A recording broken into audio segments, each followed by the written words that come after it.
नमस्कार भावांनो बहिणीनो, आज आपल्याला ना इथं एक आहे, इकडं आहे लय मोठी इथं, पण हेव प्याला तर सरायचा नाही, हेव प्याला तर मापात होईल. आज आपण भोपळ्याची भाजी करू. मी तुम्हाला भोपळ्याची भाजी कशी करायची ती दाखवते. आपला गावरान सरकारी नाही, काही नाही, बाशी एकच बाशी हो तेवढंच. असा येड्यावून करू भाजी करायची ना आपल्याला. ह्याची आवडतील तुला?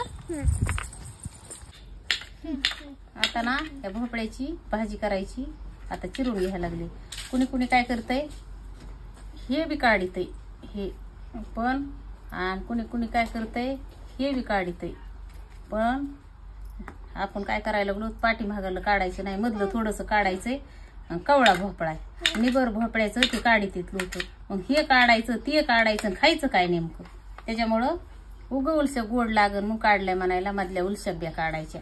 आणि पाठीमागाला तर काढायचं बी नाही. हे पोरग मधीच हात घालीत, लागलं बिगलं हाताला तर काय मध्ये हात घालून देईन म्हणून तेवढे नाटक चालू येत.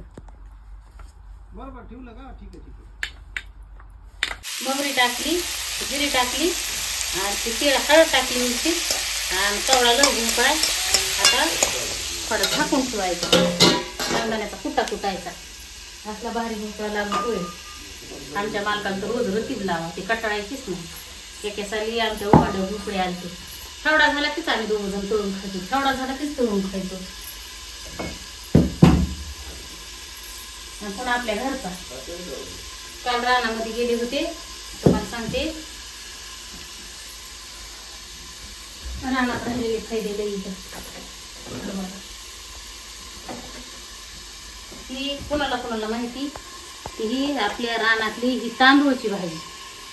ही तांदूळची भाजी इतकी खायला भारी लागती. आणि आपली कारल्याची झाडं इथं रानामध्ये खातात वापलेली.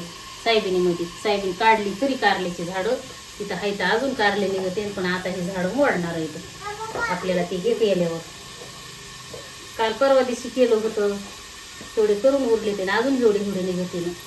टमाट्याची झाडं इथं रानामध्ये, खाल्ल्या रानामध्ये, वरच्या रानातली मोडली, खालच्या रानामध्ये घेतात. ते वापसा येऊस तर राहते ना, वापसा आला की निघून जाते ना. आपल्या रानामध्ये काही काही असते. सकाळी घरामागच्या भेंडीला भेंड्या निघल्या होत्या पावसाळी. चिवला आणि त्याच्या बाबाला करून खाऊ घातल्या. झाडाच्या तोडल्या तोडल्या धुईच्या करायच्या आणि खायच्या. इतक्याच भारी भेंड्या लागायच्या आणि इतकं टेस्ट लागती त्या भाजीला. आता मी भेंड्या ती लावणार आहे, सगळं माळव दसून ती लावणार आहे मी. टाईमच नाही, काहीच करावं. रान करून ठेवलं सगळं. उली असं तुम्हाला वाकून आलो ना, तुम्हाला दाखवू.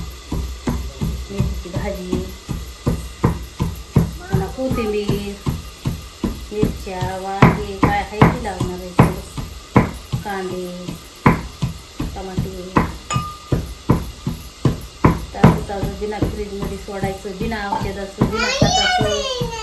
लई चांगल्या भाज्या लागायच्या आहे. 8 दिवस आणा, त्याला फ्रीजमध्ये ठेवा, त्याला सांभाळा, खा. खूप ते तसलं हे काम नाही आपलं. आपल्यासारख्या माणसाचं काम नाही भावानं. गरीबाचं ते मोठ्या माणसाचं नोकरदाराचं काम असतं. ते भाजी मंडीत जा, भाज्या गोळा करा, फ्रीजमध्ये ठेवा, खा. आपल्यासारख्या गरीबाचं ते काम नाही. आपल्याला रानातच लावायचं आणि तेच खायचं, तोडायचं, भाजी करायची.